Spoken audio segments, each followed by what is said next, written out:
Ano ba sinasabi niya? Ano ba yan? Puppet ba yan o tunay na ibon? Hindi ko maintindihan kung anong sinasabi niya. Ang taon na lumilipas at hanggang ngayon ay wala akong naintindihan sa bawat salita.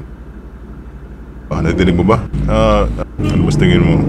Siguro hindi ko din siguro. Baka dati ang alaga ng politiko. Kasi ganyan magsalita ang mga politiko. Anong ibig mo sabihin?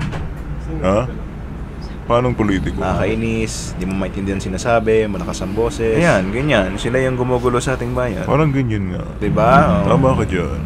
Tingnan mo mga buhay natin para tayong mga loko.